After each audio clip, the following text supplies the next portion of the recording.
I am Dr. Dattatreya Majumdar. I am a professor of neurosurgery in KEM Hospital and St. GS Medical College for the past 16 years. And after my general neurosurgical training, I have been specializing in surgery for epilepsy. That means people who have epilepsy and can be controlled or cured by surgery. They undergo evaluation in our hospital and then appropriate treatment is then carried out. As you know, epilepsy is a very disabling disease and it's not only the patient but the entire family which suffers.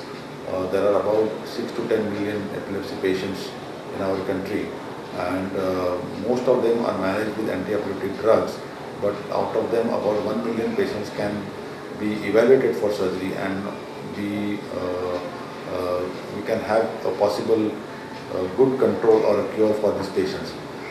As you know, epilepsy not only affects the patient but the entire family. It is a socio-cultural economic problem and usually these patients are outcasts from the society.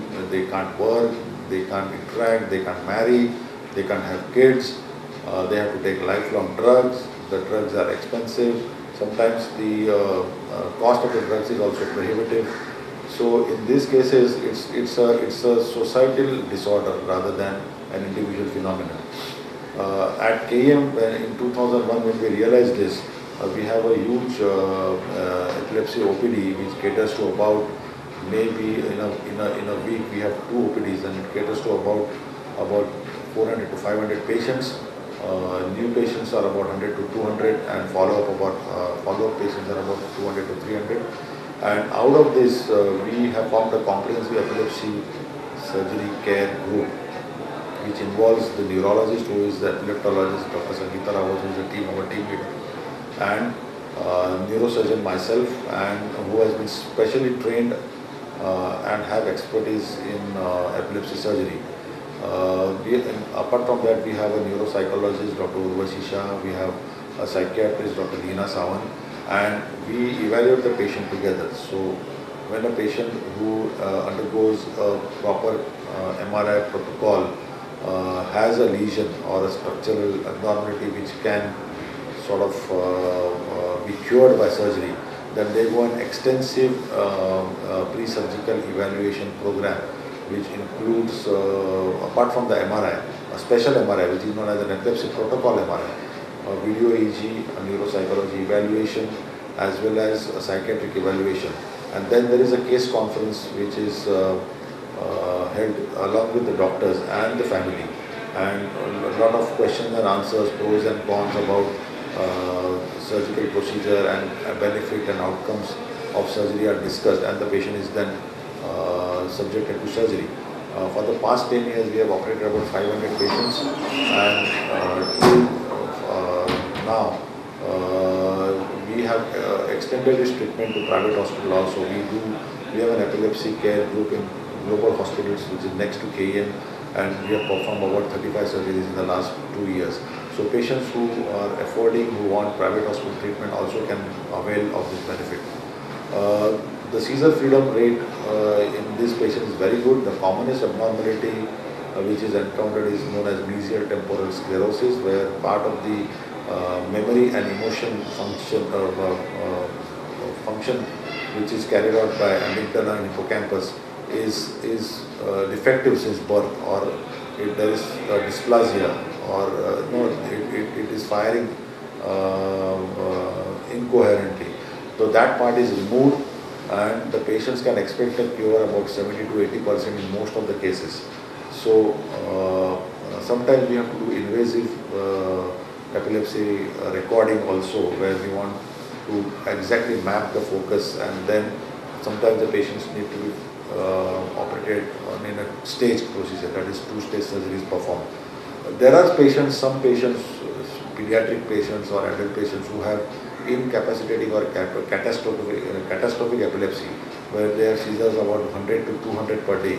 For them we have palliative procedures. That means we have a procedure known as corpus callosotomy, where it is helpful in patients where the patient suddenly drops, if they have known to have drop attacks. So in those patients we do a corpus callosal resection Sometimes we do a vagal nerve stimulator where there is a refractory epilepsy, but it is expensive and it is not the standard of care for refractory epilepsy. Vagal nerve stimulation is done only if all other treatment modalities fail. Apart from that, there are for patients whose entire hemisphere is damaged, we usually do a procedure known as hemispherotomy, where there is a disconnection of the entire hemisphere from the surrounding, from the opposite hemisphere. So the parts which are responsible for epilepsy are disconnected from the surrounding brain. All these epilepsy procedures are not simple procedures. They are complex procedures. Specialized training is required. However, they are safe nowadays, and the people should be aware. People should consult a doctor and get more and more benefit out of this, out of these epilepsy surgery programs, which were not existent in India before last 20-25 years.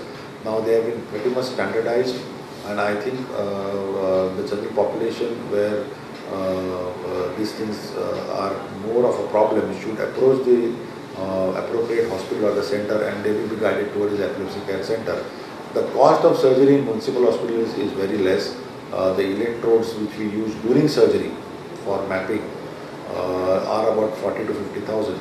But apart from that, the cost of surgery is about 5,000, and medicines which cost about 2 to 3,000.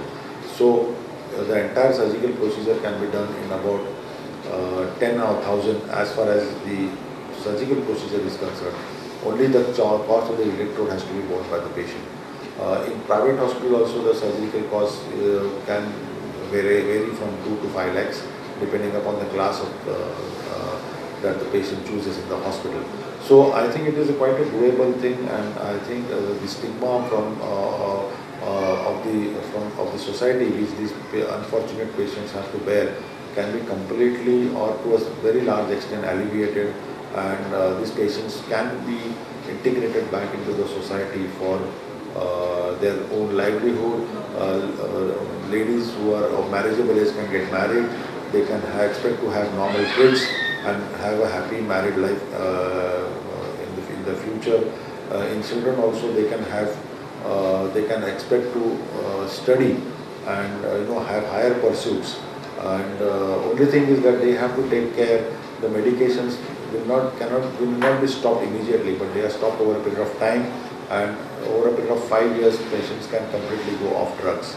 However, whatever we say, epileptic patients have to have a strict schedule. They have to eat on time, they have to sleep on time, they have to have good lighting around. They should avoid areas where there is crowding. Some driving should be done only after consulting the doctors. So there are some do's and don'ts which can be discussed after they meet the doctor. On this epilepsy day, I think on 26 March, I think most of the general population, the main aim is to provide a general awareness, and the epilepsy patients should take the maximum benefit of the services which are provided by the government and the municipal hospitals as well as the private hospitals, and hope for a better future.